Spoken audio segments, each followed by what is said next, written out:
എന്തോ നാടേ ഇത്? എന്താ പ്രശ്നം?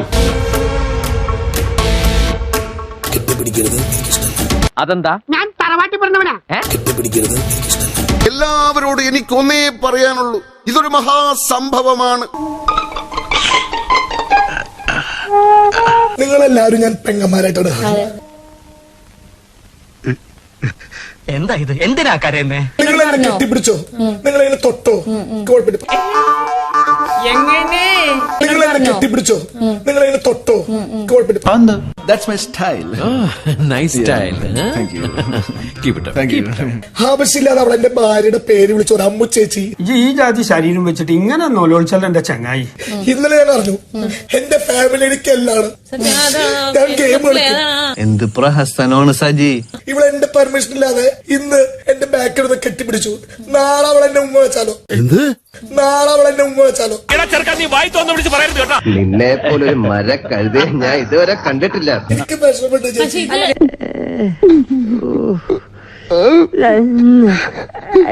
അഭിനയിക്കാൻ അറിയാൻ ഞാനൊരു മനുഷ്യനാണ് ചേച്ചി. പല രീതിയിലുള്ള ഭ്രാന്തി ഞാൻ കണ്ടിട്ടുണ്ട്.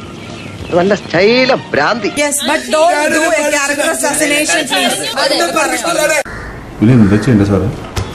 ഒന്ന് വിളിച്ചോണ്ട് പോടോ. ഒരു പ്രത്യേക സ്വഭാവമുള്ള മനുഷ്യൻ. പക്ഷെ എന്തായാലും ആള് ഭയങ്കര ഡീസന്റ് ആണ്. അയക്ക് വട്ടാണോ?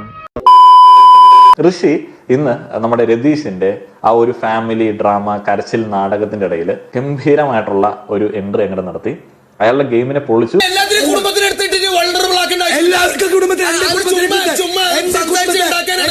കൂടുതൽ ഇവിടെ കണ്ട് ഷെയിൻ ചെയ്താലുണ്ടല്ലോ ഇടിച്ചതിന്റെ ബോൾട്ടേനളക്കും.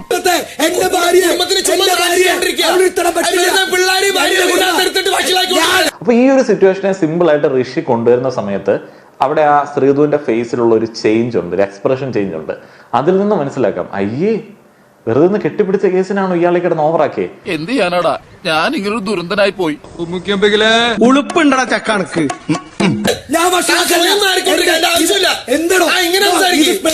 എന്തിനാടാ ദിനേശ നാട്ടുകാരെ ചിരിപ്പിക്കാൻ വേണ്ടി ഇങ്ങനെ ഓരോന്ന് ചെയ്ത് കൂട്ടുന്നത്?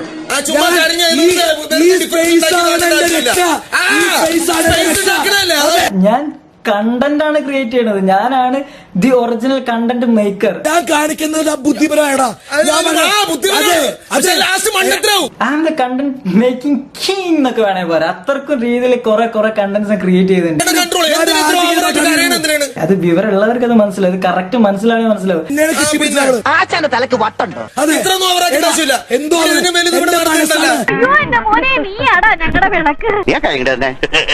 നീ കാണിക്കട്ടോ. ഇനി ഞാനിവിടെ നിന്ന് ഡയലോഗ് പറഞ്ഞ കരഞ്ഞു പോകും.